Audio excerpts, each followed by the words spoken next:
Tyler Monroe froze, mid-step eyes locked on the faded tattoo peeking from beneath an old man's flannel sleeve.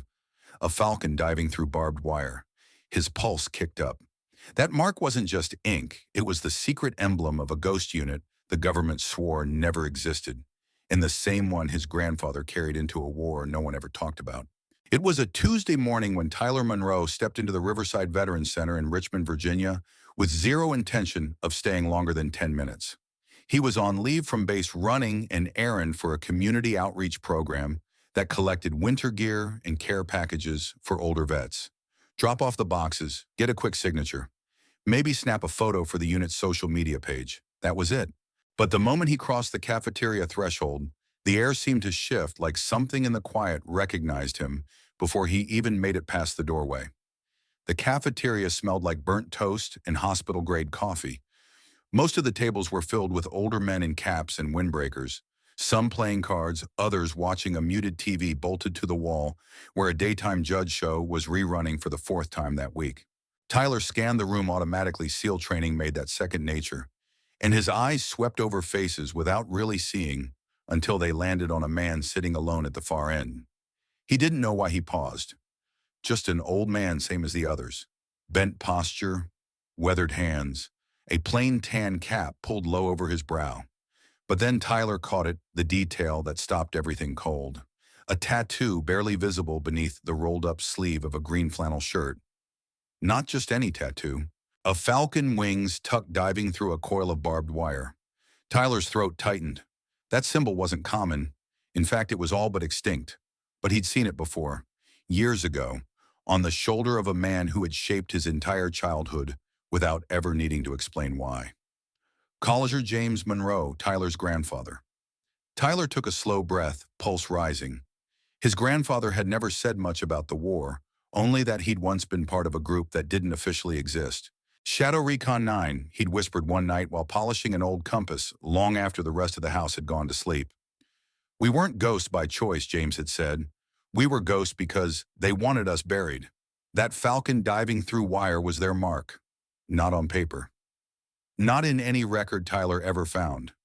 Just carved in skin and memory. And now here it was again, inked on the arm of a man who looked like time had tried its best to erase him. Tyler stepped closer quietly. The man didn't look up, just stared into his black coffee like it held more than caffeine. Tyler cleared his throat. "Excuse me, sir," he said, voice steady. The man's eyes lifted slowly, sharp, watchful, no confusion, just quiet calculation. Tyler gestured subtly to the tattoo. "That falcon, is it from Shadow Recon 9? The man's hand froze around the mug. His expression didn't change, but something shifted behind the eyes. Something old and alert. He set the cup down deliberately, then said in a voice low and rough like gravel after rain, "Where'd you hear that name?" Tyler pulled out the chair across from him, uninvited but not unwelcome. "My grandfather, James Monroe. He was in Laos, 1971. Said a man dragged him out of a burning hut after an ambush. He never forgot the tattoo." The man stared, not blinking, not breathing it seemed. Finally he spoke. "James Monroe," he said, tasting the name like it was something he hadn't spoken in years. He made it out. "Yes, sir. He passed a few years ago, but he talked about you, said he never knew your name. Just remembered you were calm, didn't say much, and had that tattoo." The man nodded slowly. "Name's Isaac," he said after a long silence. "Isaac Mercer." Tyler felt the weight of the moment press into his chest. "I think you saved his life," he said quietly. Isaac didn't answer right away. His eyes dropped to the tattoo. "Didn't know he made it out," he said finally. "Thought I was the only one." Tyler studied the man. There was no pride in his voice, no bravado, just the hollow echo of memory that had sat too long in the dark. "You were in Laos?" Tyler asked. Isaac nodded once. "Near Bolivan Plateau, January of 71. 6-man unit. No extraction plan. Mission never existed. At least that's what they told us when we got back." Tyler leaned in. "My grandfather said the same thing. Said he tried to talk to the VA. Got told there was no record, no Shadow Recon 9, no mission." Isaac gave a short, bitter laugh. "That's because they scrubbed it. Wasn't just covert, It was disposable.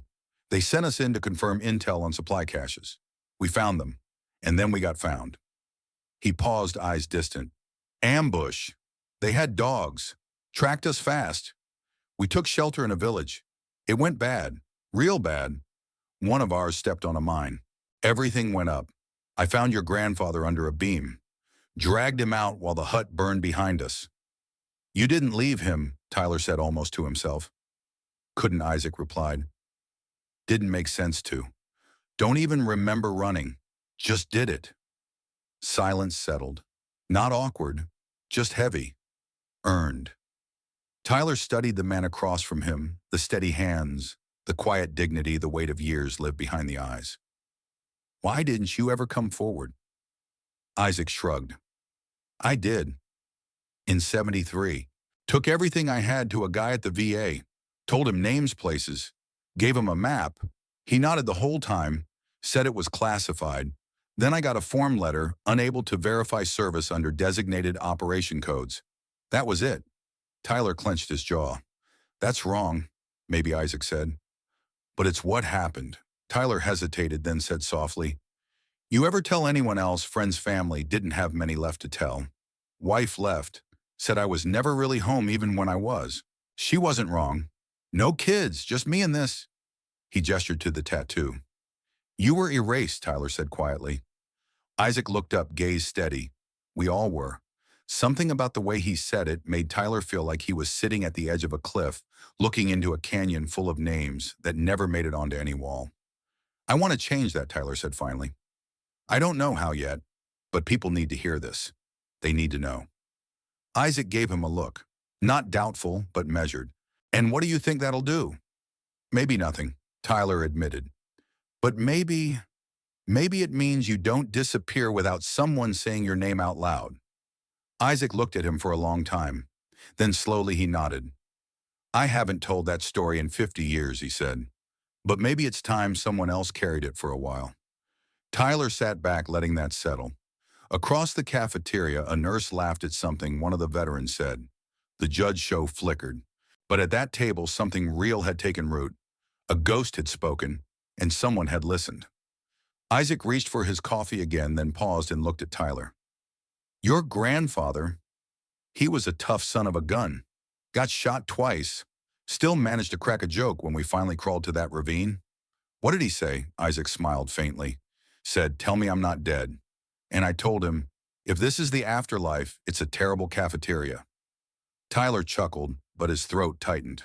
He could see the moment like a snapshot frozen in time. Mud, blood, firelight.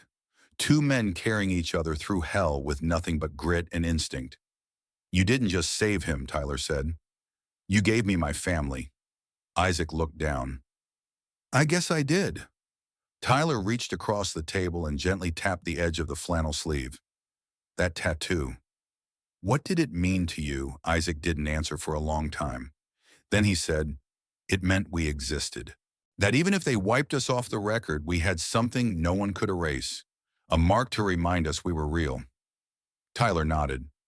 Well, I see it, and I believe it. And in that quiet cafeteria on a morning that was supposed to be forgettable, something unforgettable happened. A war story was no longer just memory. It had become legacy, and it was finally ready to be heard. Tyler Monroe didn't sleep that night. Not really. He lay on top of his bed, boots still on, eyes locked on the ceiling, running the conversation over and over again in his head. Isaac Mercer, Shadow Recon. 9. Laos, 1971. A burning hut, a body pulled from fire, and a story buried so deep the government pretended it never happened. But now finally the silence had cracked and Tyler wasn't about to let it close again. By morning he had a plan. It started with a phone call to someone he hadn't spoken to in months. Retired Colonel Andrew Beckett, a former intel officer who once taught Tyler how to spot a lie before it ever left a man's mouth. The man had friends in places where secrets went to sleep. Tyler explained everything right down to the tattoo. Beckett didn't interrupt, but Tyler could hear the change in his breath on the other end of the line. You're serious, Beckett finally said. Dead serious. There was a pause. Then Beckett said, give me 72 hours. Tyler didn't ask what that meant. He just waited. And while he waited, he got to work. He visited the archives at Fort Belvoir, not expecting much, but digging anyway through file names that had been blacked out through folders marked redacted, classified, non-releasable. Most of them led nowhere.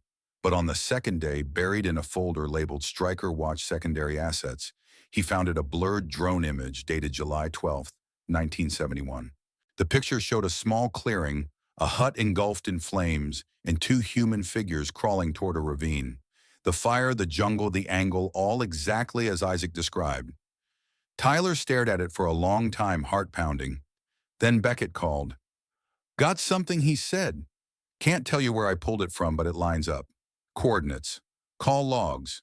They scrubbed names, but one entry matches your story. 6 men inserted into Laos. No extraction window. Final signal jammed. All other records destroyed." Tyler knew then this wasn't just anecdotal. It was real. It was intentional. He printed everything. Drone photo, map overlays, excerpts from Beckett's source file. Then he went back to the Riverside Veterans Center. He found Isaac at his usual table, sipping black coffee from a mug that looked older than some lieutenants Tyler had trained. "You came back," Isaac said, not surprised. "I said I would." Tyler laid the folder on the table, thick and worn from hours of use. "This is what I found." Isaac didn't reach for it. He just looked at the man sitting across from him. "You dig too long in places they don't want touch, things tend to push back." "I'm not here to push for medals," Tyler said. "I'm here because I believe you. And I think other people should too." Isaac sighed deep and slow. "You think that picture changes anything?" Tyler opened the folder to the drone photo and turned it toward him. "That's you, right? That's the fire. That's the ravine." Isaac stared at it for a long time. "That's Cruz's hut," he said finally. "We dragged him in there after he took shrapnel to the thigh. He didn't make it, but that," he tapped the blurred figure, "that's your grandfather, and I'm the other shape pulling him." He closed the folder slowly, like sealing a casket. "You want to know the part I never told anyone?" Tyler said nothing. "Just waited. They left us there," Isaac said. "We waited 3 days by that ravine. No radio, no food, just the jungle and the sound of boots getting closer that never came.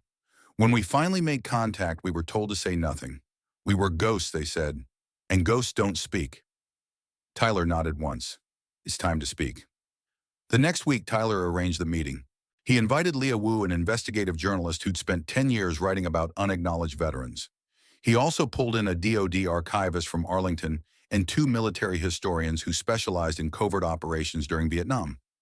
They met in the same cafeteria where Isaac always sat, no podium, no stage, just a round table, a coffee pot, and a man with 50 years of silence behind his eyes. Isaac didn't stand. He didn't clear his throat. He just started talking. He told them about the drop-in, the coded orders, the way the jungle smelled in the early morning before the heat rose. He named every member of the team, Cruz, Darnell, Sims Vega, and James Monroe. He described the ambush, the fire, the cracked radio, and the decision to run with a man on his back. He talked about the silence that followed, letters returned, unopened forms, rejected records erased. "We didn't vanish because we failed," Isaac said. "We vanished because they decided we didn't fit the story they wanted to tell." Leah Wu was crying by the time he finished. One of the historians had stopped taking notes and was just staring at the table. The DoD archivist asked a single question. "Would you be willing to record a full statement?" Isaac nodded once. "Only if you don't clean it up. People deserve the truth, not the version that fits a headline." After the others left, Tyler reached into his bag and pulled out a box. It was handcrafted walnut polished to a soft shine. Inside, a folded citation. The words weren't official, but the meaning was, Sergeant Isaac Mercer. For actions above and beyond the call of duty in a classified operation, January 1971. Shadow Recon 9. Laos. Isaac didn't touch it at first. He just stared. "This doesn't change anything," he said. "No," Tyler said, "but it acknowledges something. That you were there. That it happened. That you matter." Isaac finally picked up the box. His hands were steady. "No one's ever given me anything like this," he said. "Not even an apology." Tyler leaned forward. "It's not an apology. It's a start." That night, Isaac didn't go straight home. He sat outside the center, the box on his lap, listening to the jazz station on his car's old radio. Miles Davis, soft and slow, floating through the static. For the first time in 5 decades, the ghosts were stirring. And for the first time, someone was listening. The photo sat framed on Isaac Mercer's windowsill for 2 weeks before he moved it. A grainy shot barely more than shadows and smoke, but real the image Tyler Monroe had pulled from the forgotten archives. Two figures crawling through jungle ash and heat, one pulling the other, one refusing to let go. It was proof, yes, but to Isaac it was more than that. It was confirmation that he hadn't imagined it, that the fire, the mission, the sacrifice, all of it had happened. And someone finally believed him. After the box with the unofficial citation after the recording session, with the journalist, archivist, and historian's word started to spread. Quietly at first, but truth doesn't whisper forever. It finds ears. Leah Wu was the first to act. Her article, The Men They Buried. Twice the untold story of Shadow Recon 9 landed on the front page of the National Veterans Historical Review and was picked up within 48 hours by 2 Virginia newspapers. Then it went national. Military forums lit up. Some called it a hoax, others a long overdue reckoning. But the ones who mattered, the vets who'd served in adjacent ops, the families of men who'd gone into the jungle and never come back, they knew. Letters started arriving at the center. One came from Vega's daughter who had never met her father. Another from Cruz's brother who'd enlisted hoping to follow him into the service, but ended up spending 40 years wondering why no one ever said what happened. A yellowed envelope showed up from Sim's niece with a photo inside her uncle, standing next to a rusted-out Chevy, one arm around a little girl in pigtails. On the back it read, "He always talked about a man who ran through fire. Thought it was just a story." Isaac read every letter, kept them in a shoebox next to his bed. Sometimes he just stared at the postmarks. Missouri, Texas, New Mexico, Ohio. The ghosts were scattered, but they were finally speaking back. Tyler came by more often now. Not as a visitor, more like a son stopping in. They didn't talk much about the war anymore. They didn't need to. Instead, they talked about life. Isaac's stubborn Ford that needed coaxing to start in the winter. The jazz station that only came in clear after 9 at night. The banana pudding served on Wednesdays that tasted like childhood and memory. One morning, Tyler walked in with a stranger, a tall man with a case and arms covered in ink. "This is Reuben," Tyler said. "Navy corpsman, now a tattoo artist. He restores faded service ink, vet to vet." Isaac raised an eyebrow. "You want me to get touched up, just cleaned up," Reuben said, grinning. "Make that falcon fly again." Isaac thought about it, then rolled up his sleeve. The session took an hour. When it was done, Isaac stared in the mirror. The wings were sharper now, the barbed wire more defined. The falcon looked like it was in motion again. "Looks like it's ready to fly," he muttered. Tyler, standing behind him, smiled. "You never stopped." A week later, Leah called. A school in Chesapeake wanted Isaac to speak. 8th graders, history class. Isaac grunted, but he said yes. On the day of the talk, he wore his best shirt, brought the citation box with him. The kids were loud, at first fidgety, but as he told his story, their attention sharpened. He didn't dramatize. He didn't embellish. He just told them what it meant to carry someone through fire. At the end, a boy with glasses raised his hand. "Was it like a superhero mission?" Isaac chuckled. "No," he said. "Superheroes get parades. We just made sure no one got left behind." The teacher cried. On the drive home, Isaac was quiet. Tyler drove. The road stretched ahead in long, peaceful silence. That night, Isaac fell asleep to Coltrane on the radio, the soft hum of brass filling the air. The next morning, when the nurse arrived for the regular wellness check, she found him still. Peaceful, head back, hands folded, jazz still playing low. The keys to his old Ford sat on the counter right beside a photo of 6 men in jungle camo, smiling beneath a cracked tarp. Tyler was the first to know. He didn't speak when they called, just nodded and drove straight there. The coffee was still warm in the pot. The room smelled like cedar and old leather. No hospital, no ambulance, just a life laid down gently. Tyler organized everything. He didn't wait for official permission. He planted a tree on the north lawn of the Veterans Center right where Isaac liked to sit in the mornings. Beneath it, he installed a bronze plaque. It read Sergeant Isaac Mercer.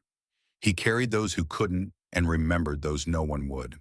Shadow Recon 9, and just beneath that, carved into the metal with clean precision, a falcon wings tuck diving through a coil of barbed wire. The same mark that had once been hidden under a rolled sleeve in a quiet cafeteria. Now out in the open. Permanent. Real. The dedication wasn't flashy. No cameras, no podium. Just a dozen folding chairs, a few local vets, some kids from the school who'd heard him speak, and Tyler standing with hands behind his back dress, blues sharp under the sun. Leah came too, brought a framed print of the article. She laid it at the base of the tree. So no one forgets, she said. People started stopping by, a father and daughter taking a walk, a retired Marine who saluted the plaque every morning, a volunteer named Marcus who began bringing a new vet out each week just to sit beside the tree and talk. Sometimes Tyler would drive out after dark and sit in the truck, headlights off, watching the branches sway in the breeze, listening to the silence Isaac had once lived in. Now filled with meaning. It wasn't long before the petition for official recognition hit 50,000 signatures. Tyler forwarded it to every contact he had: the Navy, the Department of Defense, Congress. He didn't expect much, but he kept pushing, because Isaac's story wasn't just about what had been lost. It was about what was finally found.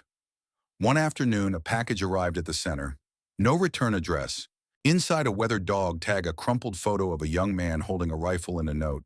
He talked about a guy named Mercer who didn't leave him behind. Said if he made it, he owed him everything. Tyler added it to the memorial box. Another name remembered. Another ghost brought home. Isaac Mercer didn't need medals. He didn't ask for monuments. But through one conversation, one tattoo, one relentless act of listening, he became something bigger than the war, bigger than the silence. He became a story that wouldn't die, because someone cared enough to carry it, because someone believed it mattered, and because some truths once spoken never stop echoing. Sometimes the most powerful truths don't come from the loudest voices, they come from the quiet ones. From people like Isaac Mercer, who carried a lifetime of memory in silence, not because he didn't care, but because the world told him his story didn't matter. This story reminds us that history is often written by the powerful, but true history lives in the hearts of those who endured it and refused to forget. Isaac Mercer was erased not by time, but by design. Like too many veterans of covert missions, particularly black soldiers in the Vietnam era, he returned home not to honor, but to erasure. And yet he never asked for recognition. What he wanted was dignity. What he deserved was to be heard. The lesson here is simple, yet deeply American. Every life has value, and every voice deserves to be listened to, especially those that have gone unheard for too long. When we listen, truly listen, we not only honor the past, we shape the future. Tyler Monroe didn't just uncover a military secret, he uncovered a legacy. He proved that truth doesn't die in silence. It waits for someone brave enough to ask the right question. To the listeners of U.S. Instructive Stories, this story is your reminder that we all carry the power to restore someone's dignity.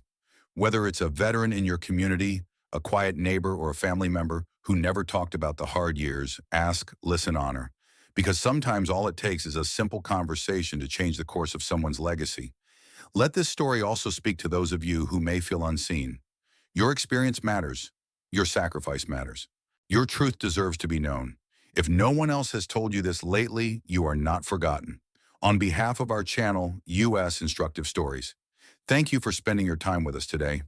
Thank you for opening your heart to the story of Isaac Mercer, a soldier who carried his brothers through fire, and a man who proved that even erased names still cast long shadows. If this story moved you, we invite you to share it, because stories like Isaac's shouldn't fade away. They should rise. And with your voice, they will. Stay strong, stay compassionate, and never underestimate the power of listening.